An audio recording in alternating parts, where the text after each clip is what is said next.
1 Samuel 17, versículo de número 31. É sabido de todos que 1 Samuel 17 nos relata a respeito da história onde Davi mata Golias, aonde Davi é usado por Deus para vencer o gigante filisteu que afrontava o exército da nação de Israel. Todo mundo sabe que Davi não havia sido chamado para ser um soldado, ele não estava em campo de batalha quando a guerra iniciara, mas o seu pai Jessé havia lhe pedido para que ele fosse para aquele ambiente, para o campo, e levasse aos seus irmãos mantimento, suprimento, comida. Nesse contexto, ele então obedece o seu pai com uma postura de um filho que se submete a direções, e ele então procura os seus irmãos para entregar ali aquilo que seu pai havia mandado. Mas nesse ínterim algo acontece, ele escuta duas coisas. Quais foram as duas coisas que Davi ouviu? Em primeiro lugar, ele ouviu a afronta, diga comigo, afronta. Ele percebeu que a sua nação estava sendo afrontada por um gigante filisteu, por isso que ele responde com aquela expressão: quem é este incircunciso filisteu para afrontar o meu Deus e a minha nação? Agora, é sabido de todos nós que Davi não ouve apenas a afronta do incircunciso filisteu. Davi também ouve qual seria a recompensa que aquele homem que tivesse a coragem e a ousadia de batalhar em favor do seu reino receberia se ele vencesse o gigante. Davi então, ele motivado pela palavra da recompensa e mais ainda pela postura de defesa do seu reino, mediante a afronta ele decide batalhar. E é muito louco porque Davi, como eu acabei de te citar, ele nem estava naquele lugar como um guerreiro. E é engraçado quando às vezes alguém tem que se posicionar, porque as pessoas que estão no seu devido lugar não se levantam da maneira como deveriam. Você sabe que em alguns momentos da história isso acontece. Deus tem que trazer alguém de fora, porque quem está dentro não se posiciona. Davi então, ele se levanta como sendo esse homem que iria defender a sua nação. Agora, o que eu quero ler com você é o diálogo que Davi tem com o rei Saul, porque Saul, que era o rei da nação, ao ouvir o relato de que um jovenzinho se dispôs a lutar, Saul chama esse jovenzinho para uma conversa. E aqui então, venha comigo no verso 31, eu citei a história, você a conhece, mas eu quero hoje, nessa noite, me deter especificamente sobre algo que acontece nesse momento da história que nós vamos ler. Nós vamos ler apenas alguns versículos, então vem comigo, nós vamos ler do verso 31 ao verso 40. Na NVI a escritura diz: as palavras de Davi chegaram aos ouvidos de Saul, que o mandou chamar. E aí o diálogo começa. Davi disse a Saul: ninguém deve ficar com o coração abatido. Na versão revista atualizada diz que ninguém deveria desfalecer o coração por causa desse filisteu. O teu servo, Davi está falando dele mesmo, irá e lutará contra ele. Saul respondeu: você não tem condições de lutar contra esse filisteu, você é apenas um rapaz, ele é guerreiro desde a sua juventude.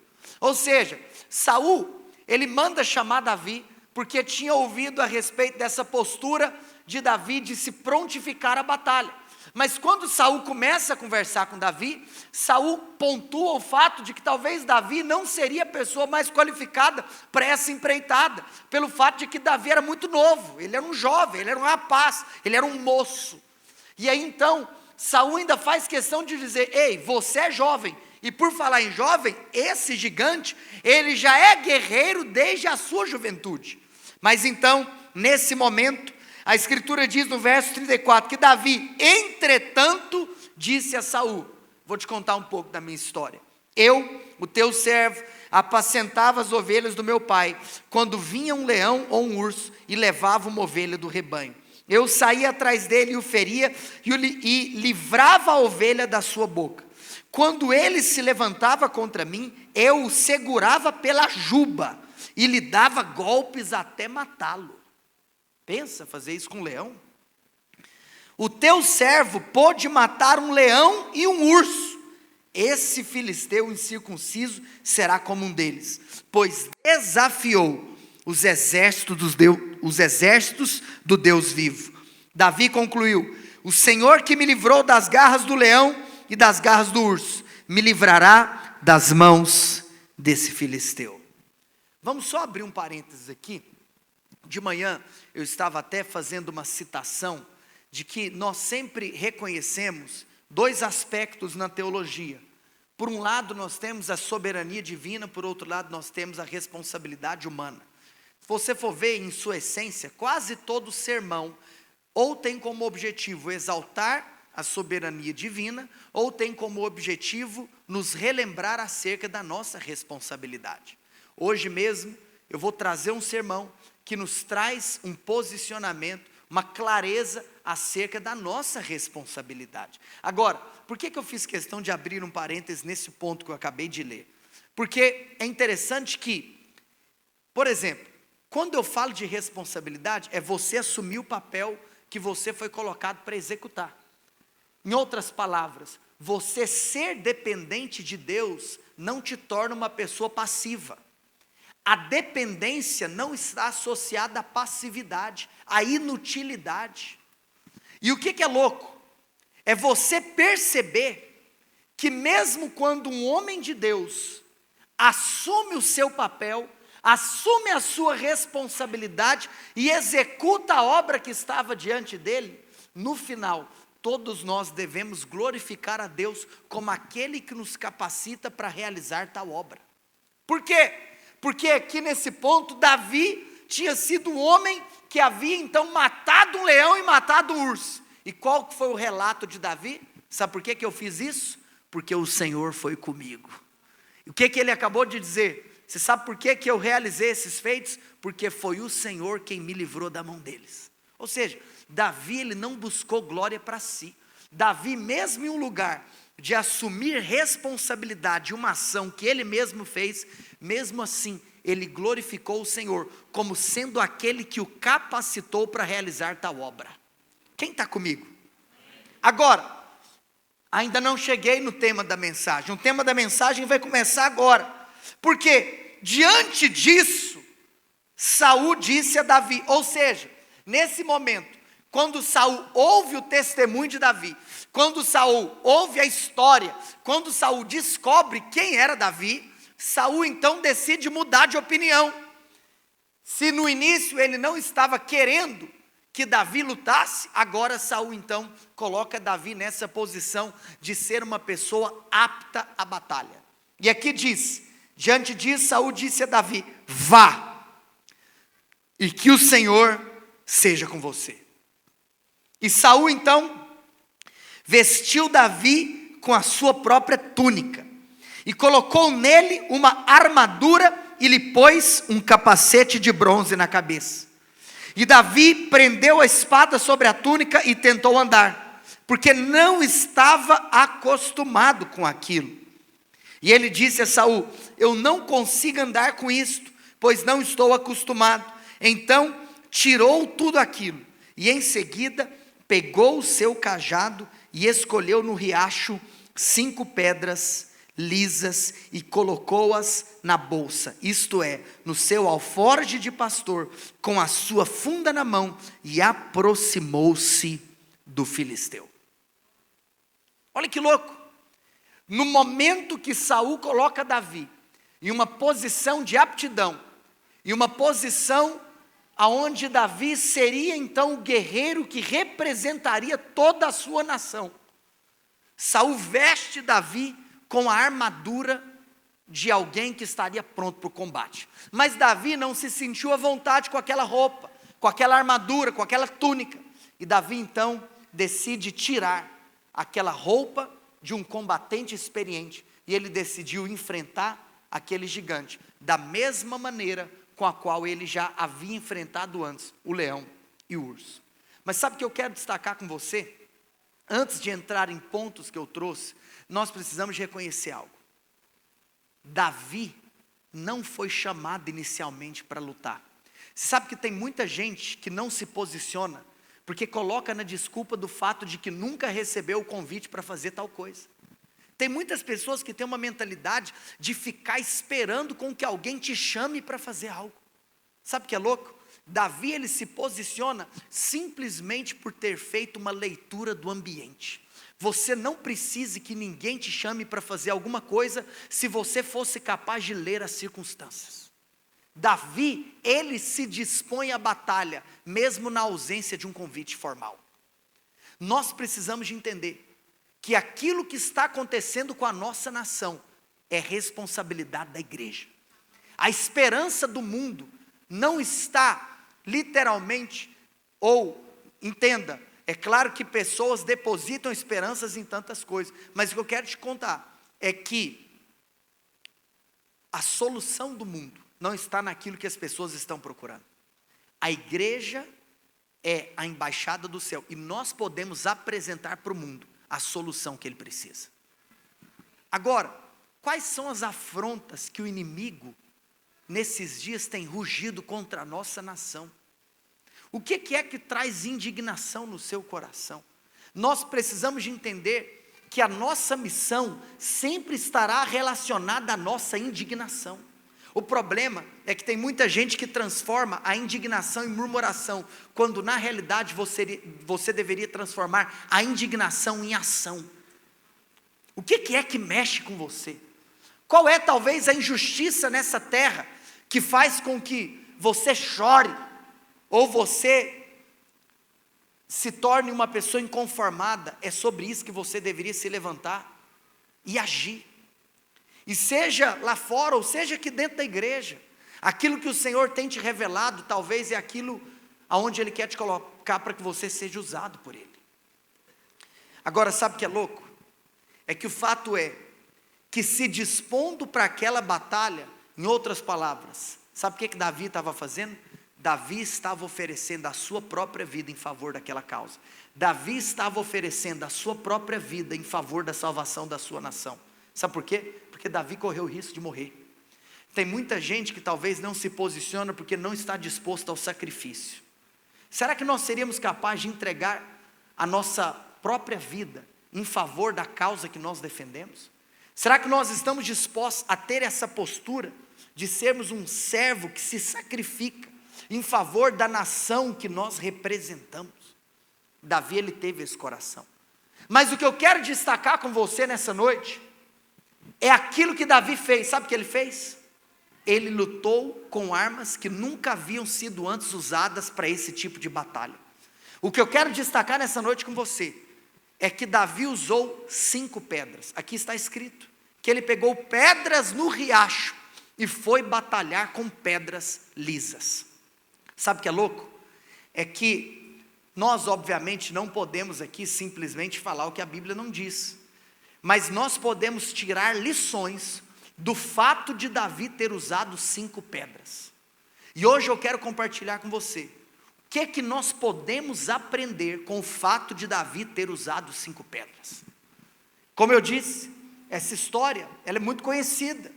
Todos nós conhecemos essa narrativa, mas nós precisamos ter o coração aberto para entender que a palavra de Deus é tão rica que ela pode nos ensinar lições, e nós podemos tirar lições de pontos que talvez nós nunca antes prestamos atenção. Davi usou 5 pedras. Em primeiro lugar, eu quero te dizer que essas pedras simbolizam propósito. Diga assim comigo: essas pedras apontam para um propósito claro e definido. Por quê? Sabe por quê? Porque pedras podem ser usadas para muita coisa. Você sabe que crianças brincam com pedras. Davi, talvez, enquanto criança, já podia ter brincado de baliza, seja lá do que for. Pedras podem ser usadas para muita coisa, mas aquelas pedras que Davi pegou tinham um propósito. Eu quero dizer algo para você. Nós precisamos ter a completa convicção do motivo pelo qual Deus coloca nas nossas mãos algumas coisas que nós temos. Quando nós falamos de propósito, eu estou te falando que pedras que poderiam ser usadas para qualquer coisa, para N fins, também podem simbolizar uma responsabilidade na mão de um guerreiro. Eu quero te fazer uma pergunta: quais são as pedras que Deus tem colocado na sua mão? Mas acima disso, qual é o motivo pelo qual Deus tem colocado nas suas mãos aquilo que Ele tem confiado a você? Davi sabia o que ele tinha que fazer com aquilo que Deus havia colocado em suas mãos. Nós precisamos de ter um entendimento, que tudo aquilo que o Senhor nos confia, nós iremos prestar conta. Existe algo pelo qual nós devemos nos posicionar e fazer. Eu estava contando hoje pela manhã de um pastor na nação brasileira que tem muita minha admiração. Ele é uma inspiração para mim. Pastor de uma mega igreja, mas não simplesmente pelo número de pessoas que congregam na sua igreja local, mas pela seriedade, pela integridade, pelo caráter, pela unção e pelo posicionamento desse homem. Essa igreja é uma igreja muito próspera. Há quem diga que já teve épocas que a igreja já teve até mesmo 100 milhões de reais no caixa. Mas sabe por que eu estou citando isso? Porque um dia ele virou em uma reunião de pastores. Sabe o que ele disse? Quando as pessoas ouvem que a minha igreja é próspera, que pela graça de Deus os irmãos são generosos, os irmãos são abençoados e que nós temos muito recurso, muitas pessoas acham que isso traz para a minha vida apenas a associação de uma celebração. É óbvio que eu me alegro com tudo aquilo que o Senhor confia em minhas mãos, mas ele estava dizendo: o maior sentimento que eu tenho quando eu me lembro do valor que o Senhor nos confia, é o temor que eu tenho de o que eu vou fazer com aquilo que Deus tem me dado. E ele falou assim: eu tenho um temor muito grande, porque talvez, se a minha igreja é a igreja mais próspera dessa nação, talvez a minha missão precisa se tornar uma missão de grande valor. E será que eu estou sendo fiel em realizar aquilo que Deus estava esperando de mim com aquilo que Ele tem confiado na minha conta bancária? Sabe o que é louco? O que para alguns é festa, para outros é temor. Será que nós temos dimensão que nós precisamos de enxergar propósito em tudo aquilo que nós estamos carregando? E eu estava contando também uma história que você tem uma noção do coração desse pastor, que na época da pandemia, o Álvaro até citou no momento de oferta, obviamente nós sabemos que além de uma crise sanitária, além de, obviamente, reconhecermos que a pandemia tem como principal ponto a questão da saúde, todos nós sabemos que a economia foi muito afetada por intermédio das medidas protetivas, o lockdown, o isolamento, porque o comércio foi afetado, e uma vez que o comércio é afetado, inevitavelmente, invariavelmente, diretamente a economia é afetada. E muitas pessoas durante a pandemia perderam empregos, muitas pessoas durante a pandemia talvez não perderam empregos, mas perderam a perspectiva financeira. E você sabe o que esse pastor fez? Esse pastor fez uma reunião com todos os dizimistas da igreja dele, que haviam perdido empregos, ou que haviam perdido os seus negócios durante a pandemia. E ele falou o seguinte: você sabe, às vezes quando você é mandado embora, o governo te paga 6 meses de salário. Pois eu quero falar para vocês, vocês são dizimistas, vocês são um conosco, vocês são fiéis com essa obra, mas nós queremos falar para vocês, que no momento da dificuldade, nós também vamos ser fiéis com vocês. A igreja vai pagar 6 meses do seu salário. Olha o coração desse homem, sabe por quê? Porque ele sabia que aquilo que Deus entrega para ele, possui um propósito específico e que ele vai prestar conta diante dele.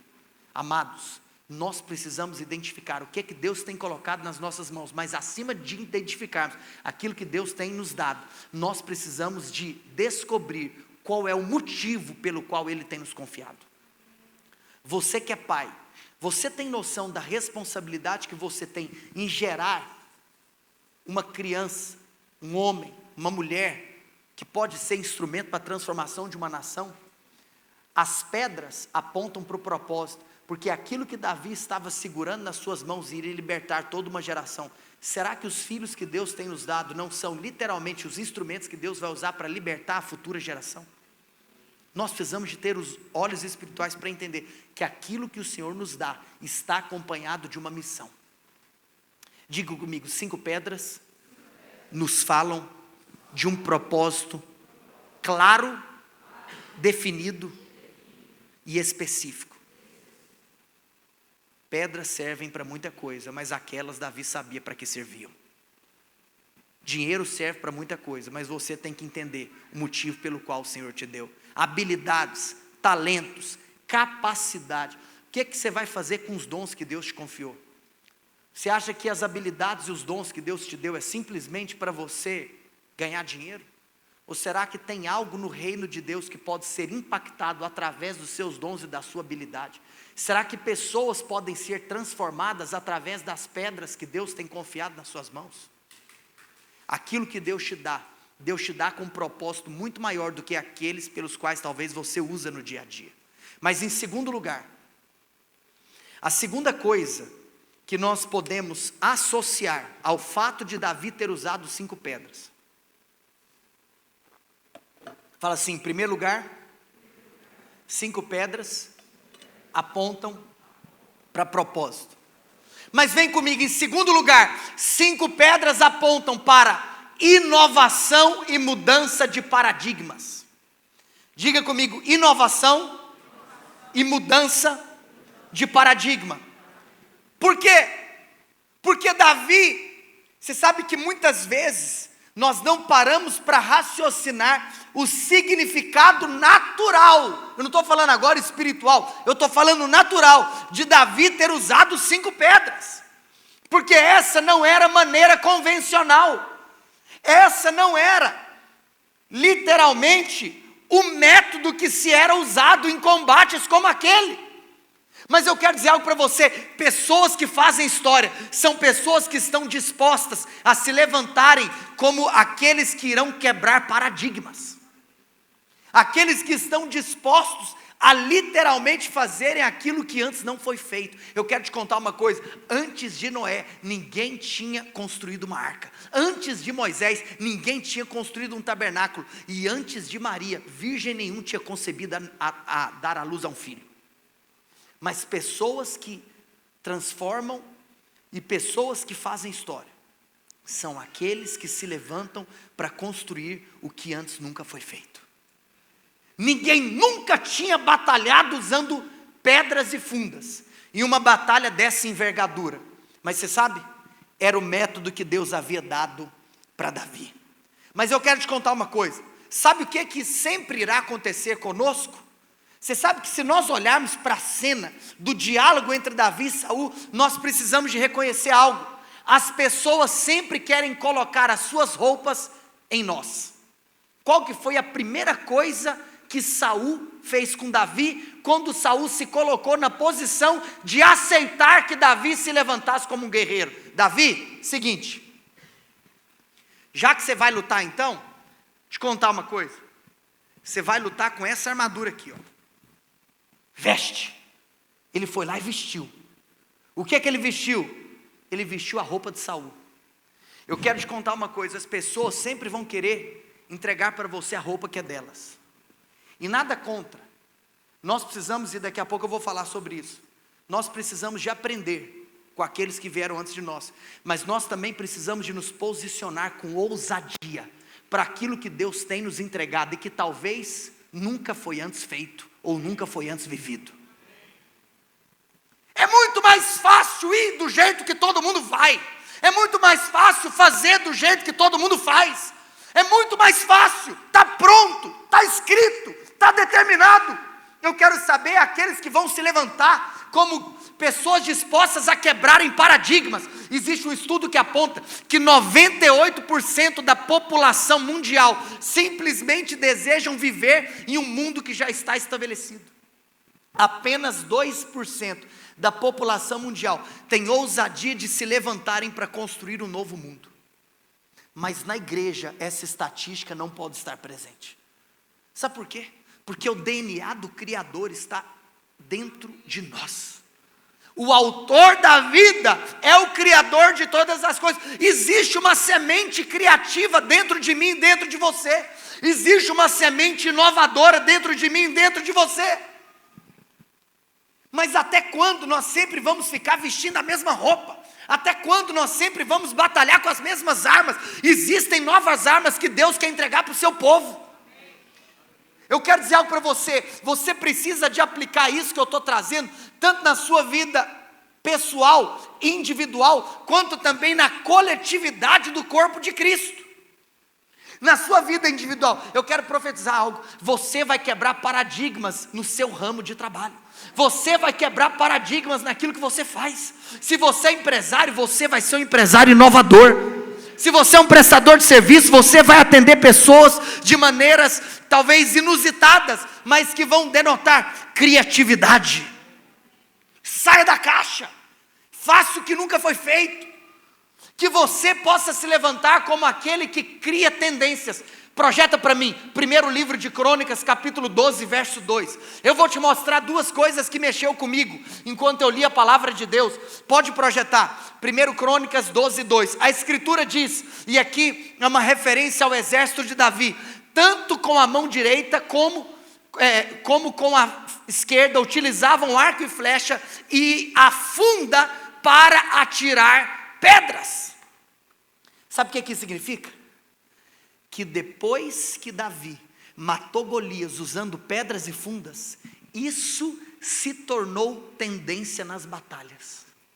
Quando outros se levantaram para batalhar, eles utilizavam arco e flecha e funda para atirar pedras. Sabe por que eles utilizaram? Porque alguém utilizou primeiro. Porque alguém se posicionou primeiro em inovação, quebra de paradigmas e criatividade. Mas sabe o que é louco? Não foi apenas do exército de Davi não, porque alguém poderia questionar, tudo bem, mas como Davi usou, pode ser que Davi falou para os seus que deveria ser usado. Não, isso virou tendência, anos depois, 2 Crônicas, vamos para o segundo livro de Crônicas, vamos lá para o capítulo 26, verso 14, 2 Crônicas 26, 14, agora é o exército de Uzias, coloca para mim na versão revista atualizada. Agora o exército de Uzias. Sabe quem foi Uzias? Uzias foi um rei, considerado pelos estudiosos como o segundo rei, talvez, mais relevante, depois de Davi, e vamos colocar Salomão no mesmo pacote de Davi. Até porque Salomão, ele continua a obra do seu pai. Mas em termos de conquista bélica, depois dos dias de Davi, o tempo em que a nação mais cresceu e avançou em conquistas de territórios foi nos tempos de Uzias. Uzias foi um herói nacional. Uzias não foi apenas um herói nacional, como ele foi um símbolo de um rei vitorioso. Por isso que em Isaías capítulo 6, a escritura diz, quando nós temos a menção a respeito de Isaías ser levantado e escolhido como um profeta, que o texto começa no verso 1, Isaías 6, não precisa abrir, no ano da morte do rei Uzias. Por que existe a citação no ano da morte do rei Uzias? Porque o rei Uzias era tido como aquele que simbolizava uma era. Tudo bem que depois ele fez o que não podia ter feito, mas depois a gente desce o pau em Urias, em outro momento. Vamos ficar só com a parte boa. Olha o que acontece com o exército de Urias. Preparou-lhes Uzias. Se eu falei Urias em algum momento, me perdoa. Não sei onde eu estava com a cabeça. É porque quando você lembra de Davi, você lembra de Urias também. Mas eu estou falando de Uzias. Preparou-lhes Uzias, o rei Uzias, para todo o exército, escudos, lanças, capacetes, couraças, arcos e até fundas para tirar pedras. Deixa eu contar uma coisa.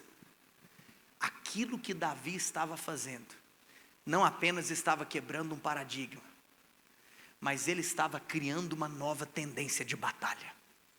Ele estava criando uma nova tendência, uma nova maneira, um novo método, uma nova ferramenta, uma nova linguagem, uma nova estratégia.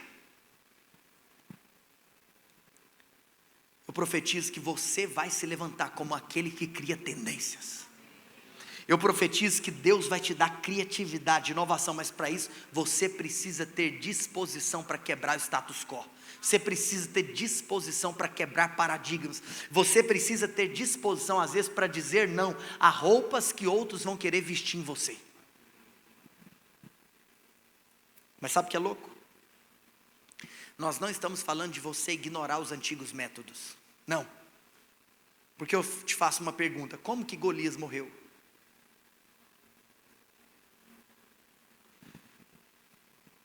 Davi derrubou Golias com uma pedra. Mas depois que Golias estava caído, Davi usa uma espada para cortar sua cabeça. A espada fala do método antigo. Sabe o que isso significa? Que sabedoria é quando você sabe aplicar o novo com aquilo que é multigeracional. Até hoje se usam espadas. Tudo bem que, se falarmos ainda dos dias de hoje, existem inúmeras coisas, mas pode ser que alguém ainda use uma espada para um momento como esse, para o ponto final. O ponto é que nós precisamos de sabedoria para conectar métodos e para conectar linguagens. Nós não rejeitamos aquilo que veio antes de nós, mas o que nós fazemos, nós pegamos isso, nós ampliamos. Você sabe que todo homem de Deus, ele tinha sabedoria para usar veículos de comunicação a fim de expandir a mensagem do Evangelho. Ano passado, nos Estados Unidos, eu visitei um museu de um dos grandes missionários do século passado, um homem de Deus chamado T.L. Osborne. Sabe o que é louco?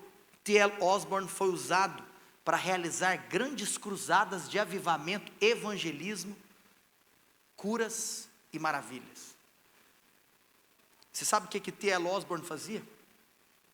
T.L. Osborne, em alguns momentos, antes das suas cruzadas, em aldeias africanas, ele literalmente jogava rádios pendurados em paraquedas.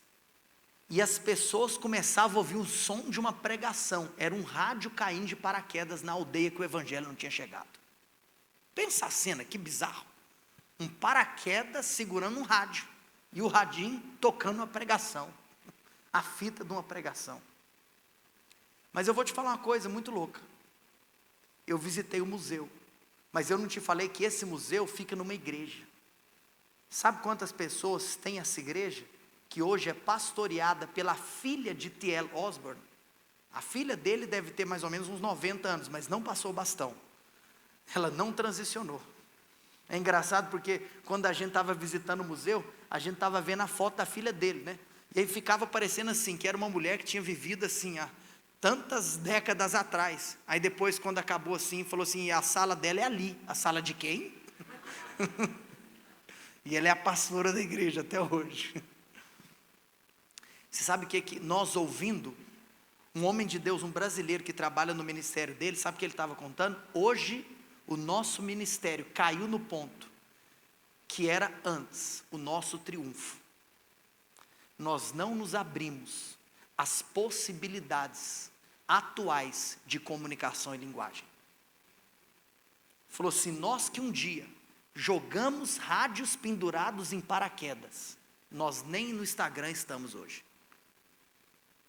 Hoje, a igreja deles é do tamanho do GR do Douglas. É um negócio de louco. Mas por quê? Simplesmente, olha aqui para mim. O que eu tô brincando com isso? Porque o GR do Douglas é uma loucura. Glória a Deus. Está vendo? Quem é do GR do Douglas? Levanta a mão para eu ver. Meu Deus do céu. Jesus poderoso. Olha aqui para mim. Volta para cá. O que eu estou querendo dizer com isso? Se nós não tivermos disposição para enxergarmos novos métodos, posturas inovadoras e quebrarmos paradigmas, sabe o que vai acontecer? Vai ter uma hora que aquilo que Deus está nos usando para construir vai parar no tempo. Sabe o que é louco? A imprensa, através de Gutenberg, ganhou uma nova envergadura paralelamente àquilo que Lutero estava sendo usado por Deus, no ano de 1500, na Reforma Protestante. A história de Lutero e a história de Gutenberg se cruzam. A Reforma Protestante foi literalmente marcado pelo avanço da imprensa, que propagou aquelas 95 teses que foram penduradas por Lutero. Lutero não tinha noção do que ele estava fazendo. E eu não estou falando aqui que Deus depende da imprensa, é pelo contrário, Deus usa a imprensa, esse é o ponto. O ponto é nós entendermos que para construirmos história, nós precisamos ter a disposição de quebrarmos paradigmas. Que o Senhor nos levante com estratégias. Você sabe, eu fico vendo tantas coisas que nós vivemos e fizemos. Isso nasceu algum dia no coração de Deus, mas foi verbalizado através de algum homem. Eu cresci servindo a Deus e pregando o evangelho em chácaras, em um método chamado Encontro com Deus. Esse método nasceu na nação colombiana, no avivamento da Colômbia, por intermédio de um homem chamado César Castellanos. Esse homem então, ele decide sintetizar a pregação e a explanação do evangelho em 14 mensagens, que poderiam ser liberadas em um final de semana em um ambiente de chácara. Quantas pessoas ouviram o evangelho por intermédio desse método? Quais são os novos métodos de evangelismo? Quais são os novos métodos de propagação do evangelho? Quem são os novos Césares Castellanos? Nós precisamos, como igreja Emaús, nos posicionarmos em dependência, para que o Senhor nos dê novos métodos. Mas você sabe, não adianta nós nos posicionarmos em dependência, se depois nós não nos levantarmos em ousadia para fazer aquilo que não foi feito antes. Mas em terceiro lugar, as 5 pedras apontam para precaução e cautela. Por quê? Davi precisou de quantas pedras para derrubar Golias? Quantas? Mas ele levou? Davi precisou de apenas uma pedra, mas ele levou 5, sabe por quê? Porque ele contava com o fator erro. Davi contava com a possibilidade de errar. Mas o problema é que muita gente não faz história porque não tem humildade para reconhecer que pode errar. Nós precisamos ter um coração humilde. Nós precisamos também ter uma disposição de perseverarmos. Talvez não vai ser de primeira. Talvez não vai ser na primeira vez. Se Deus nos der um novo método, se Deus nos der uma nova estratégia, pode ser que de primeira não vai funcionar. Mas será que nós vamos levar as outras 4 pedras? Davi era um homem cauteloso. Olha a precaução de Davi, de saber, cara, eu preciso entender que isso é uma batalha. E uma batalha nem sempre as coisas são simples. Nem sempre as coisas acontecem de primeira. Mas eu fico pensando tanto de gente que desiste quando você não alcança êxito na primeira vez que você faz alguma coisa que Deus te mandou fazer. Você sabe por que tem gente que nunca avança na vida? Porque está sempre começando e nunca está dando continuidade a alguma coisa que começou antes. Você começa, não dá certo, você muda, você troca, mas você nunca persevera naquilo que você acabou de começar. Sabe por que você nunca colhe? Porque não dá tempo nem de você regar, você já jogou aquela semente fora e está plantando outra coisa. Será que nós temos a disposição de andar com 5 pedras? Em outras palavras, eu preciso de perseverar. Agora, você precisa ter a convicção que é o método de Deus. Davi sabia que ele poderia errar a primeira tentativa, que ele poderia errar o segundo arremesso. Ele leva 5 pedras. O que eu estou te mostrando aqui hoje é que essas 5 pedras, elas podem nos ensinar muitas coisas. Eu disse que em primeiro lugar, ela nos ensina a respeito de termos convicção que tudo tem o seu propósito. Que tudo que nós carregamos tem um propósito claro e definido. Mas em segundo lugar, eu falei para você que o fato de Davi ter usado 5 pedras nos apontam para que ele tinha um coração e uma disposição de quebrar paradigmas e de ser inovador. Mas em terceiro lugar, o fato de Davi usar 5 pedras nos mostra que ele era uma pessoa cautelosa e humilde. Porque ele contava com o fator erro. Mas em quarto lugar, as 5 pedras nos falam de preparo e treinamento. Diga comigo, preparo e treinamento. Sabe por quê? Porque ele era bom no que fazia. Em outras palavras, você sabe por que ele acertou de primeira? Porque ele era bom. Ele era bom no negócio. Agora, por que ele era bom no negócio? Porque não era a primeira vez que ele estava fazendo. Você precisa entender que você só vai ficar bom em alguma coisa quando você estiver fazendo aquela coisa repetidas vezes. Nós precisamos investir em preparo e treinamento. Todas as vezes que você admirar alguém que faz bem alguma coisa, vai perguntar qual que é a história daquele homem por detrás daquilo que ele faz. Quantas vezes você já fez aquilo? Quantas vezes você já fez isso? O problema é que tem muita gente que tem indisposição de fazer algumas coisas repetidas vezes, porque acha que aquilo que elas fazem não tem tanto valor assim. Porque talvez você acha muito pouco pregar no GR. Talvez você acha muito pouco liderar uma célula. Pois é. Mas é depois de 10, 15, 20 anos liderando célula que você está pronto para pastorear uma igreja. Mas quantos têm disposição de liderar uma célula por 15 anos? Por 10 anos? Por 20 anos? Tudo que nós fazemos hoje, além de surtir um efeito direto naquilo que nós estamos envolvidos, também aponta para um treinamento, para um novo lugar que Deus nos colocará daqui a algum certo tempo, que nós não sabemos quando vai chegar. Davi era bom naquilo que fazia. Sabe o que era louco? É que quando ele matava leões e ursos, não tinha plateia assistindo ele. Mas porque o que ele fazia estava ligado com o seu caráter, estava ligado com a sua integridade, estava ligado com a sua missão, não estava ligado com a exposição que ele poderia sofrer. Muita gente quer a plateia, mas não quer o treinamento. Muita gente quer o aplauso, mas não quer a dedicação. Nós precisamos de entender que usar essas pedras como um símbolo de uma ferramenta, de um método dado por Deus, vai requerer de nós preparo e treinamento. Que nós nos tornemos especialistas em tudo aquilo que nós fazemos. Quer comais, quer bebais, façais tudo para a glória de Deus. Você tem que trabalhar para a glória de Deus. Você tem que ser o melhor no seu trabalho para a glória de Deus. Tem gente que acha que trabalha para receber um salário. Abra os olhos. Você está representando o reino de Deus aqui na terra. E você não tem noção que aquilo que você faz depois pode te conectar a uma outra realização que vai impactar a história de uma nação.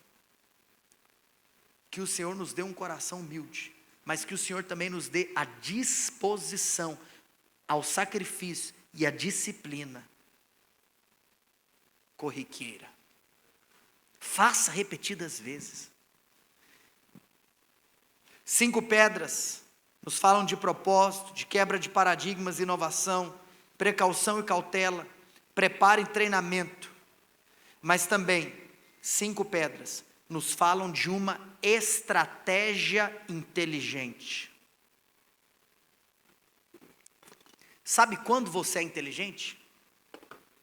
Quando você consegue transformar o cenário onde você tem uma desvantagem em um contexto onde você pode tirar proveito disso. Davi conseguiu transformar a adversidade em vantagem. Mas qual foi essa adversidade? Simples. Para começar a história, vamos comparar o tamanho dos dois. Um é um jovenzinho, o outro é um gigante. Um é inexperiente na porrada, no UFC, na trocação, no boxe. E tem gente inexperiente que acha que pode lutar com gente, é uma loucura. Mas volta para cá. Podia ter ido com pedra e com funda, né? Por quê? Por quê? Esse é o ponto. Sabe o que é louco? O que as pessoas não estavam entendendo, na realidade, era uma estratégia inteligente. Por quê? Porque Davi usando pedras e fundas, significa que ele iria se posicionar em uma distância que faria que o combate não seria direto no tete a tete. Por quê? Porque Davi, ele sabia que era impossível ele ir para a trocação. Quando ele pega 5 pedras e usa uma funda, ele promove uma distância que faz com que a vantagem do seu opositor não se transformasse em vitória. E ele usa então as 5 pedras para produzir essa distância no combate. Mas além disso, o fato de Davi não ter usado a armadura de Saul, porque você lembra que quando ele vestiu a armadura, ele falou: nossa, parece que eu não estou confortável, parece que eu não consigo me locomover com agilidade. O fato de ele não ter usado a armadura de Saul fez com que ele tivesse agilidade no combate. E talvez na cabeça dele, essa agilidade poderia produzir uma capacidade de fugir de golpes, ou de fugir de ataques do seu oponente. 5 pedras nos falam de estratégia inteligente. Nós precisamos ser estratégicos. Nós precisamos de ser sábios. Se nós queremos de coração conquistarmos essa cidade, nós precisamos de bolar um plano. Nós precisamos de transformar adversidades em vantagens. Mas eu quero te falar uma coisa: nós nunca vamos fazer história se nós tivermos preguiça de pensar. Sabe qual que é o problema? É que muitas vezes a igreja perde tempo resolvendo picuinha de gente com alma pitimbada, ao invés de perder tempo fazendo brainstorm, reuniões pensando o que a gente podia fazer para ganhar essa cidade. Mas tem que ficar parando toda hora, porque o cara não te deu parabéns no dia do seu aniversário. Pelo amor de Deus. Nós precisamos de gastar tempo com estratégia inteligente. Precisamos de gastar tempo pensando na conquista dessa geração. Você já parou para perceber o tanto que nós perdemos tempo com coisa inútil e coisa fútil? Amados, que tipo de igreja nós estamos construindo? Que tipo de estirpe de pessoas nós estamos gerando nesse lugar? Que nós nos levantemos com ousadia para falar: nós vamos nos posicionar para conquistarmos essa geração. Mas em último lugar, time de adoração pode subir. Nós precisamos, e obviamente, eu não queria simplesmente falar aqui de pontos naturais. Quantos acham importante tudo aquilo que nós estamos compartilhando essa noite? Mas eu queria, em último lugar, te dizer algo. O fato de Davi ter usado 5 pedras denota um princípio espiritual que nós precisamos de cultivar. Vira para a pessoa que está do seu lado e fala assim: visão espiritual. 5 pedras. Não preciso repetir mais. 5 pedras nos fala de visão espiritual. Sabe por quê? Presta atenção, olha aqui para mim. Naquilo que muitos viam apenas como um objeto que era usado para brincadeiras de criança, um homem viu a capacidade de tornar esse simples objeto como um instrumento para fazer história. Sabe por quê? Porque ele tinha uma ótica espiritual diante daquilo que ele tinha como condição de segurar em suas mãos. Será que nós temos um olhar espiritual para aquilo que o Senhor tem nos dado? Será que nós temos um olhar espiritual para as pessoas que estão ao nosso redor? Será que nós temos um olhar espiritual para as ferramentas que já estão acessíveis a nós? Nós precisamos, nesses dias, de clamarmos para que o Senhor nos dê visão espiritual. Precisamos de enxergar além. Sabe o que é louco? Olha aqui para mim. Precisamos de entender que Davi mesmo foi uma pessoa que recebeu a oportunidade de vir alguém de fora e acreditar no potencial que ele carregava. Quando Jessé faz aquela reunião, aquele encontro entre Samuel e seus filhos para que um novo rei fosse ungido, Davi não havia sido convidado para aquela reunião. Mas você sabe, Samuel enxergou potencial naquele que nem mesmo seu pai acreditava nele. Por quê? Porque Samuel tinha visão espiritual. Por isso que Davi pôde enxergar um instrumento de batalha. Davi pôde enxergar uma ferramenta de conquista naquilo que alguns enxergavam apenas uma brincadeira de criança. Nós precisamos de visão espiritual. É a visão espiritual que vai nos dar a condição de quebrarmos paradigmas. É a visão espiritual que vai nos dar a condição de sermos inovadores. O problema é que muitas vezes nós colocamos como desculpa aquilo que nós não temos, quando na realidade nós não temos condição de enxergar aquilo que Deus já tem nos dado. Aquilo que Deus já tem nos dado é completamente suficiente para nós realizarmos a obra que Ele espera de nós. Ele tem nos dado, e uma missão precisa ser feita. No meio disso, nós precisamos ter olhos espirituais para ver e ousadia para fazer. Fique em pé onde você está.